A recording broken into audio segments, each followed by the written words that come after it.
असल में होता कुछ ऐसा है कि ऋषभ एक्सपोज हो जाता है और पुलिस उसे गिरफ्तार कर लेती है। इसके बाद दिशा भी सारा सच बता देती है। वह स्वीकार करती है कि उसने अपने भाई पर झूठा इल्जाम लगाया था। यह सब जानने के बाद दादी सा को कुछ समझ नहीं आता कि आखिर इतनी बड़ी गलती कैसे हो गई। आखिर वह घर की मुखिया है और अगर उनसे ही इतनी बड़ी गलती हो जाए तो घर कैसे चलेगा। इसके बाद पूरा परिवार काफी परेशान हो जाता है। वहीं दूसरी तरफ अरमान एक प्लान बनाता है ताकि ऋषभ की सच्चाई सबके सामने आ सके। इस प्लान में पहले मुक्ति उसका साथ देती है। बाद में मायरा और अभीरा भी उसके साथ शामिल हो जाते हैं। जब सभी लोग पोद्दार हाउस पहुंचते हैं तो देखते हैं कि ऋषभ अपनी दादी के साथ वहां से जाने की तैयारी कर रहा है।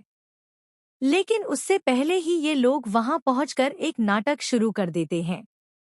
वे कहते हैं कि यह लड़का तो मायरा के लायक ही नहीं है और इस जैसा लड़का मायरा के आसपास भी नहीं आ सकता। हमने इसके बारे में इतना अच्छा कैसे सोच लिया।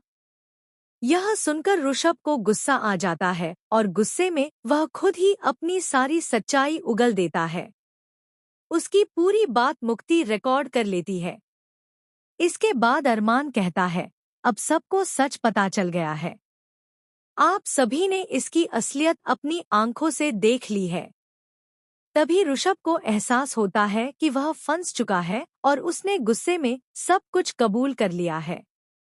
इसी बीच पुलिस का सायरन सुनाई देता है।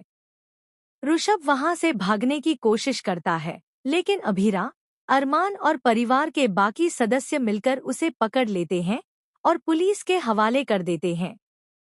दमयंती उसे बचाने की काफी कोशिश करती है, लेकिन इस बार वह सफल नहीं हो पाती। इसी बीच एक और बड़ी खुशखबरी सामने आती है। अभीरा की सारी कोशिशें रंग लाती हैं और अरमान के ऑपरेशन के लिए लोन मंजूर हो जाता है। अब परसों ही अरमान का ऑपरेशन होने वाला है। उसके इलाज के लिए पैसे भी इकट्ठा हो चुके हैं।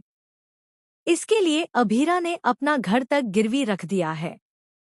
ऋषभ के एक्सपोज होने के बाद जब अरमान और अभीरा वहां से जाने लगते हैं, तभी दादी सा और पूरा परिवार उनके सामने हाथ जोड़कर खड़ा हो जाता है।